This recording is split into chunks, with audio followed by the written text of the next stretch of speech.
Hello दोस्तों, welcome back to my new video. सबसे पहले डिस्क्लेमर देना चाहूँगा कि इस वीडियो को प्योरली एजुकेशनल पर्पस के लिए ही रिकॉर्ड कर रहा हूँ। मैं कोई भी बाई या सेल का रिकमेंडेशन इस वीडियो के माध्यम से मैं आप लोगों को नहीं दे रहा हूँ। अब देखिए दोस्तों, ये जो इजराइल ईरान के बीच में जो ये टेंशन्स चल रही हैं, उससे नो डाउट मुझे जहाँ तक लगता है कि कल बाज़ार में अच्छा खासा गैप डाउन ओपनिंग मिलेगा देखने को। मार्केट नीचे की ओर गिरेगा या नहीं, कल ओपन होने के बाद पता चलेगा, ठीक है। मगर जिस तरीके का सिनेरियो क्रिएट हो रहा है, होपफुली शायद से बाजार बेरिश मोड में भी जा सकता है। आज इस वीडियो में टोटल 3 स्टॉक्स के बारे में हम लोग बात करेंगे, क्योंकि अगर इन केस बाजार नीचे जाता है तो ये 3 स्टॉक्स भी नीचे की ओर गिरेंगे। एंड कुछ ऐसे भी स्टॉक्स हैं जो अपने अपर लेवल को होल्ड कर रहे थे, जहां पे कुछ भी वीकनेस का संकेत नहीं दिख रहा था दोस्तों। मगर क्योंकि अब इस तरीके का सिनेरियो क्रिएट हो रहा है, तो आप तो समझ ही सकते हो कि इसमें अच्छे खासे बुलिश स्टॉक्स भी बेरिश में कन्वर्ट हो जाते हैं। तो डिटेल्ड वे में तीनों स्टॉक्स के बारे में हम लोग बात करेंगे। सबसे पहला स्टॉक हमारे लिस्ट में आपके सामने है सोलर इंडस्ट्रीज लिमिटेड। देखिए दोस्तों, ये कंपनी फंडामेंटली काफ़ी स्ट्रांग है, बहुत बड़ी कंपनी है। 1,22,000 करोड़ का मार्केट कैप है। करंटली 13,500 के भाव पे ट्रेड कर रहा है ये। अब आप यहाँ पे ध्यान दीजिए, इसका ऑल टाइम हाई कितना था। इसका ऑल टाइम हाई था लगभग 17,500।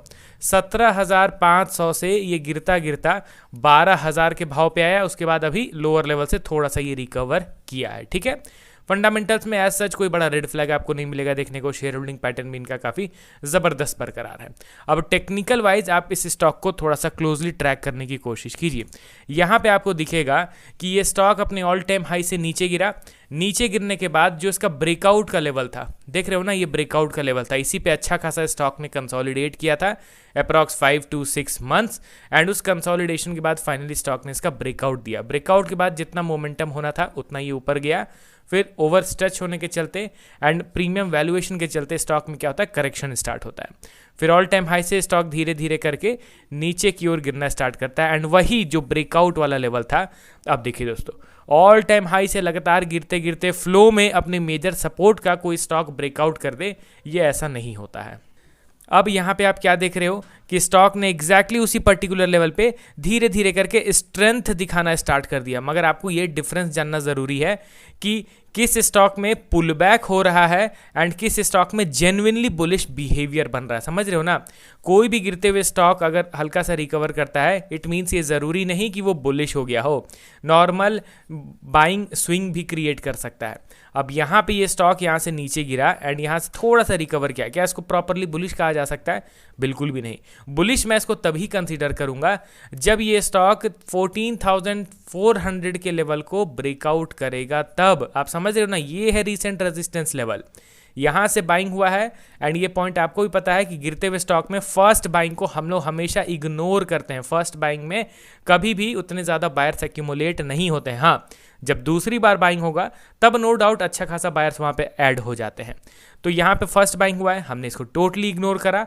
एंड आप देखो कि नंबर ऑफ वीक्स यहाँ पे लगातार सेलिंग हो रहा है टॉप लेवल पे। डेली टाइम फ्रेम में आपको दिखाऊं तो आपको पता चलेगा कि ये देखिए दोस्तों, ये रेजिस्टेंस लेवल जो मैंने ड्रॉ करा था 14,400 का, एंड उस रेजिस्टेंस लेवल से आप देख रहे हो ना, मल्टीपल टाइम्स स्टॉक को रिजेक्शन फेस करना पड़ रहा है। आप इस तरीके से देख सकते हो, समझ रहे हो।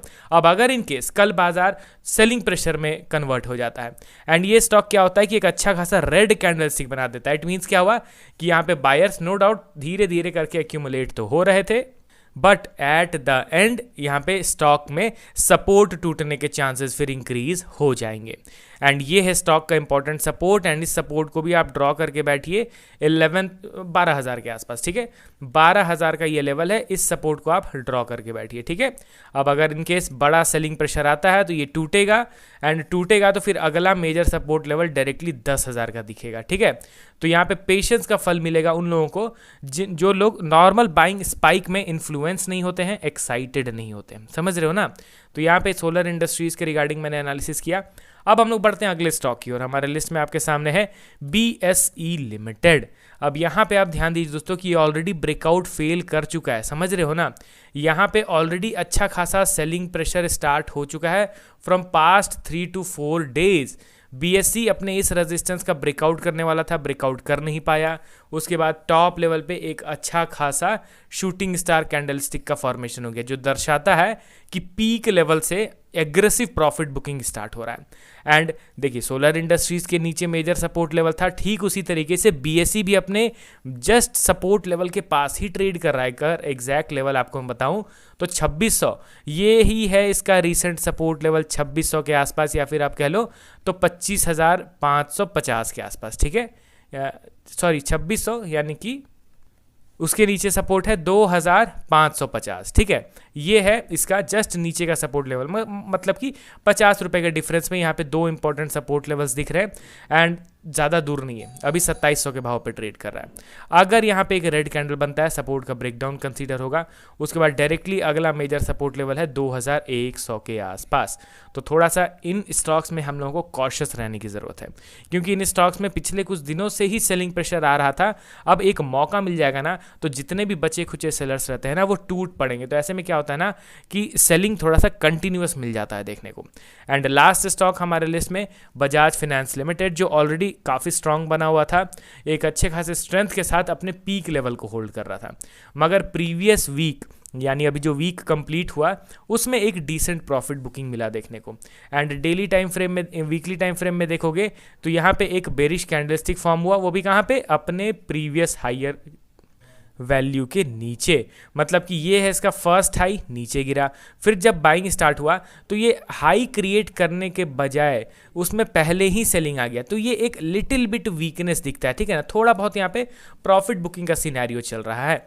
क्योंकि अगर कोई बुलिश ट्रेंड वाला स्टॉक रहता है ना, तो वो लगातार हाइयर हाई एंड हाइयर लो का क्रिएशन करता है। वो पिछले हाई को ब्रेक करके न्यू हाई बनाता है एंड अगेन इस हाई को ब्रेक करके न्यू हाई बनाता है। तो ऐसे में आप देखोगे तो यहाँ पे इस पर्टिकुलर लेवल से सेल ऑफ स्टार्ट हुआ, जब बाइंग हुआ तो इसको ब्रेक करके इसको ऊपर जाना चाहिए था, मगर उसके पहले ही सेलिंग आ गया। चलिए कोई दिक्कत नहीं है, बीच बीच में प्रॉफिट बुकिंग्स चलते रहते हैं, मगर सिनेरियो नेगेटिव रहा तो ये मेरा परफेक्ट बाइंग अपॉर्चुनिटी रहेगा 873। मगर इसमें भी मैं ब्लाइंडली बाइंग नहीं करूंगा, समझ रहे हो ना। अगर इनकेस बाजार नीचे गिरता भी है तो ये 870 के आसपास मैं कुछ क्वांटिटी खरीदूंगा। जैसे कि अगर मुझे 10 शेयर खरीदने के फंड है मेरे पास, तो मैं 2 से 3 share, max to max 4 share खरीदूंगा। ऐसा नहीं है कि मैं पूरा क्वांटिटी यहाँ पे बाई कर लूंगा 870 के भाव पे, क्योंकि बाजार कल क्लोज होने के बाद पता चलेगा कि आने वाले दिनों में मार्केट का क्या ट्रेंड रहने वाला, समझ रहे हो ना। कल अगर गैप डाउन ओपन होता है तो वो तो ओपनिंग का मार्केट है, मगर क्लोज होते होते पता चलता है कि बाजार हमारा आने वाले दिनों में भी बेरिश ही रहेगा, या फिर ये सिर्फ आज का मोमेंटम था, कल से दोबारा बुलिश हो जाएगा। ये चीज़ कल क्लोजिंग होने पर पता चलता है। क्योंकि आप अगर यहाँ पे निफ्टी के चार्ट को देखोगे तो अनाउंस किया गया था ट्रंप के द्वारा कि इतना बड़ा टैरिफ इंडियंस में लगाया जा रहा है, इंडियन गुड्स में लगाया जा रहा है। तो उसका इम्पैक्ट क्या पड़ा था, मार्केट अच्छा खासा गैप डाउन हुआ था। कौन सा दिन था, 7 अप्रैल 2025। यहाँ पे आप देख रहे हो ना, अच्छा खासा गैप डाउन ओपन हुआ था। उसके बाद का क्या हुआ, उसके बाद इनफैक्ट और ज़्यादा स्ट्रेंथ के साथ बाइंग हुआ। आप ये चीज़ आप देख रहे हो ना, तो इसीलिए ओपनिंग पे डिसाइड नहीं होता है, मार्केट के क्लोजिंग पे डिसाइड होता है। तो कल क्लोज होते होते ऑब्वियसली मैं डजन्स ऑफ वीडियोस अपलोड करूंगा आप लोगों को, सारे स्टॉक्स कवर करते हुए, मगर अभी के लिए इंपॉर्टेंट लेवल्स को तो ड्रॉ करके हम लोग को रखना है। चलिए मिलता हूँ कल मार्केट में नए वीडियोस के साथ। Okay then, bye bye.